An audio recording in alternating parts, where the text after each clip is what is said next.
And Israel is cooking up a food tech revolution, serving steaks with no cow, no compromise, and a whole lot of innovation. ILTV's Mayan Hoffman was at the Israel Innovation Authority's Innovation on the Bar last month to learn more about it and to interview the CEO of Redefine Meat, a company recently named among the world's top green companies by Time magazine. Let's take a look.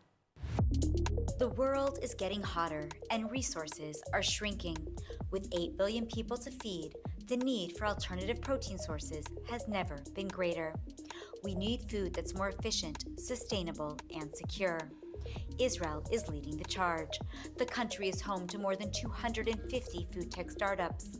According to the Good Food Institute, Israel tops the global charts in plant-based protein investment and ranks second only to the US in overall alternative protein funding. And the market is booming. Meat substitutes are projected to hit $11 billion globally by 2030. Just last month, the Israel Innovation Authority gave Jerusalemites a taste of the future, literally.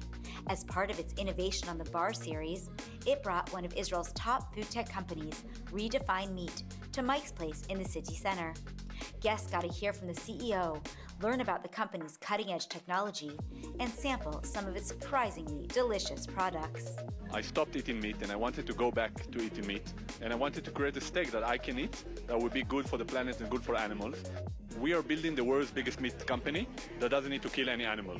And that combines my passion of making great meat without killing animals with the opportunity to build a new company from Israel that will transform a very, very evil industry that is bad for the planet, bad for animals, and bad for people. Food tech is a deep tech industry requiring heavy investment in both technology and infrastructure.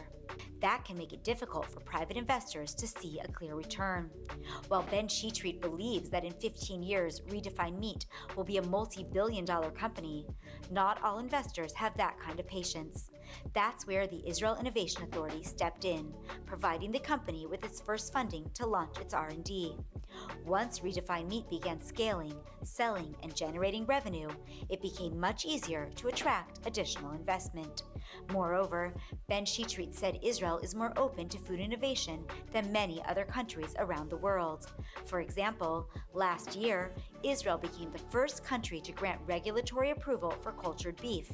And perhaps more unexpectedly, the rabbis are on board too. Israel also in food loves to try new things, and the Israeli consumer is more open to innovation. And of course, we have the benefit that you can eat a cheeseburger or you can eat a steak with Roquefort cheese for the first time, and it's kosher. Does everybody like it? We're still trying to convince consumers that eating our product is better for them than eating animal meat. If they don't know it's not meat, they love it. When we tell them it's plant-based meat, they say, no, I'm a meat eater. So convincing people to make this leap of faith and to see that they will love it is much more difficult than we expected. It's more difficult than the technology.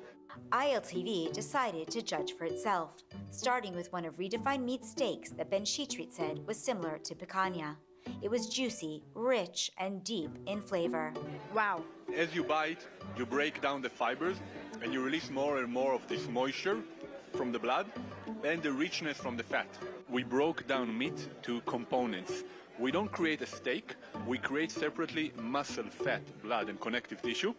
And then through additive manufacturing, what people sometimes refer to as 3D printing, we build this complex structure. Ben Sheetreat says the meat cooks just like animal meat and is priced similarly to premium organic cuts, making it accessible to most consumers. It's now available in major grocery stores across Israel and in retailers throughout Europe. If 10% of meat will move to new meat, it's equivalent to 50% of the people around the world going to an electric car. So the impact you achieve by substituting meat by a more sustainable alternative is the most important personal decision or personal impact you can have on the carbon footprint of the planet.